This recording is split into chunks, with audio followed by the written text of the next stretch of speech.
Friends, I am Prachi and once again welcome to my YouTube channel. और आज मैं बात करने वाली हूँ कि हमारे रिलेशनशिप्स में हम किस प्रकार से प्यार क्रिएट कर सकते हैं। कई बार हमारे रिलेशनशिप्स में ऐसा टाइम आता है जब हमारे रिलेशनशिप्स में मिसअंडरस्टैंडिंग हो जाती है। We are not connected with that person, we are not connected with that family member, we are not connected with that friend. There was a deep connection but now you are not able to connect with that person. Friends, हमेशा जब आप एक relationship में होते हो कोई ना कोई मिसअंडरस्टैंडिंग आपके रिलेशनशिप में आ जाती है, तब आपको क्या करना है? जब आपके रिलेशनशिप में कोई मिसअंडरस्टैंडिंग आती है फ्रेंड्स, हम तुरंत कुछ कंक्लूड करते हैं, हम तुरंत जज करते हैं सामने वाले को। बट हमें एक स्टेप पीछे आना है और हमें अपने आप को उस इंसान के जगह पे जाके देखना है। उस इंसान ने आपको ऐसा क्यों किया? उस इंसान ने आपको हर्ट क्यों किया? उस इंसान ने जब आपको हर्ट किया था, जब आपको तकलीफ़ दी थी, जब आपको इंसल्ट किया था, जब आपको क्रिटिसाइज़ किया था, उस इंसान का इमोशनल और मेंटल स्टेट क्या था?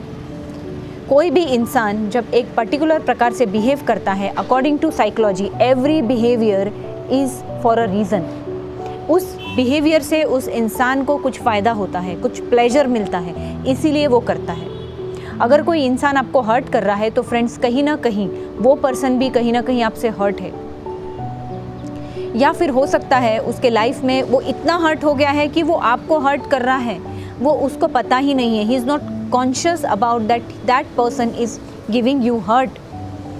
अगर कोई इंसान कॉन्स्टेंटली आपको क्रिटिसाइज़ कर रहा है, मीन्स उस इंसान को भी कॉन्स्टेंट क्रिटिसिज्म मिला है कहीं ना कहीं। अगर कोई इंसान कॉन्स्टेंटली आपको इंसल्ट कर रहा है, कहीं ना कहीं कुछ लोगों ने उसको भी इंसल्ट किया है।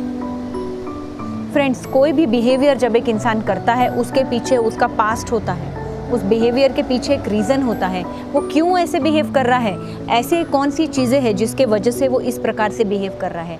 Is there any insecurity, is there any lackness, is there any hurt, is there any anger towards you? What is the main reason? या उसकी कुछ इच्छा है जो पूरी नहीं हो रही है और वो इच्छाओं के वजह से वो फ्रस्ट्रेट हो रहा है, वो इरिटेट हो रहा है, वो गुस्सा कर रहा है, वो हर्ट कर रहा है, वो इंसल्ट कर रहा है, वो इंसान आपको धोखा दे रहा है। Why that person is doing it? May be that thing he is carrying from the past. कुछ पास्ट एक्सपीरियंसेस में उसने सेम ऐसा किया था और अभी वो सेम ऐसा कर रहा है। You are not somewhere responsible for that. उस इंसान के माइंड में जो प्रोग्राम है, उस इंसान के माइंड में उस टाइम पे या उसके पास्ट से आए हुए प्रोग्रामिंग के हिसाब से, उसके चाइल्डहुड प्रोग्रामिंग, उसके पास्ट में जो एक्सपीरियंसेस हुए, उसके हिसाब से वो इंसान आपसे ऐसा बिहेव कर रहा है। That person has nothing to do with you friends. That person has nothing to do with you.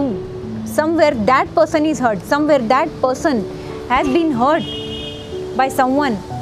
All that anger, irritation, frustration, hurt, all that pain is hidden deep inside him and that's why he is behaving in that way. So friends, जब भी आपके relationship में misunderstanding हो रहा है, go back and step into their shoes and ask that why they are behaving in that way. You will get an answer. आपको एक answer आएगा। ये इंसान इनसिक्योर है, इस इंसान को पास्ट में प्यार नहीं मिला, इसके फैमिली रिलेशनशिप्स ख़राब है, इसके पास्ट रिलेशनशिप्स ख़राब है, या कहीं ना कहीं इस इंसान को गलत आदतों में गिर गया है क्योंकि पास्ट कंडीशनिंग अच्छा नहीं हुआ था, इसलिए गलत आदतों में आ गया है, इसलिए आपको धोखा दे रहा है। क्यों ऐसा कर रहा है ये? कहीं ना कहीं उसका माइंड उस चीज़ के लिए प्रोग्राम हो चुका है। जिस प्रकार से हम कंप्यूटर को ऑपरेट करते हैं और कंप्यूटर में हम प्रोग्राम करते हैं फ्रेंड्स, वैसे ही हमारे ब्रेन के अंदर एक प्रोग्राम चलता है। वो प्रोग्राम ऑटोमेशन मोड में होता है, ऑटो पायलट मोड में होता है। You don't know why you are behaving in that way. जब आपका अपने ऊपर कंट्रोल नहीं है तो क्या आप सामने वाले पे कंट्रोल कर सकते हैं? नहीं फ्रेंड्स। इसीलिए जब भी आपके रिलेशनशिप में कोई कॉन्फ्लिक्ट होता है, कोई डिसएग्रीमेंट होता है, कोई हर्ट होता है, so friends always go back and ask yourself, it's okay, even if that person has done that way, go into their shoes and ask. उनके जगह पे जाके देखिए वो ऐसा क्यों कर रहा है, ऐसा कौन सा दुख है उसके अंदर जिसके वजह से वो ऐसा बिहेव कर रहा है आपके साथ। इतना दुख है उस इंसान के अंदर कि वो आपको हर्ट कर रहा है। So friends, we all are suffering in some और द अदर वे। एक हर्टफुल इंसान ही एक हर्टफुल रिलेशनशिप क्रिएट कर सकता है। एक हैप्पी पर्सन कभी हर्ट क्रिएट नहीं कर सकता।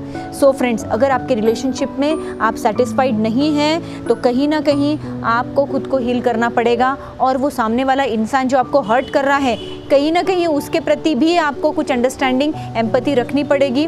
वो कहाँ से आ रहा है, वो क्यों ऐसा कर रहा है, going to their shoes and ask yourself, and then there are some chances of forgiving that person. I am not saying कि आप कोई आपको हर्ट कर रहा है, धोखा दे रहा है तो उसके साथ रिलेशनशिप मेंटेन करो, but come to an understanding, come to an awareness that there is something in that person's life because of which he's behaving in that way, because of which he's like that. It will be easy to forgive that person. अगर आप ये समझ लेंगे, उसका दुख आप समझ लेंगे, तो आप उसको तुरंत ही माफ़ कर सकते हो दोस्तों। सो ये याद रखिए, go into the other person's shoes, stop, don't conclude, just step back and think twice. आपको हर्ट हुआ है, माना, आपको इंसल्ट हुआ है, माना, आपको धोखा मिला है, माना, बट ये ऐसा क्यों किया इसने? आप पूछते हैं ना, मेरे साथ ऐसा क्यों हुआ? ये इसलिए हुआ क्योंकि आप एक ऐसे इंसान के साथ हो जो खुद दुखी है, जो खुद हर्ट हुआ है, जिसको खुद धोखा मिला है, तो वो आपको कैसे खुश रख सकता है? You can't give happiness if you are happy inside. जब तक आप खुद को हील नहीं कर सकते, आप सामने वाले से एक्सपेक्ट नहीं कर सकते कि वो आपको वो सारी चीज़ें दे दोस्तों। सो friends, always remember, everyone in the relationship has a past. Go into their shoes, go into their past and try to analyze why that person is behaving in that way. You will get an answer definitely, and this will somewhere help you to improve your relationships in some way, because now you know the other person is somewhere not responsible. He was not in control when he did it, and then hence you will be able to forgive that person very, very easily. Move on into that relationship, move on to the next relationship, or just be in that relationship, forgiving that person for all that he has done. Thank you so much.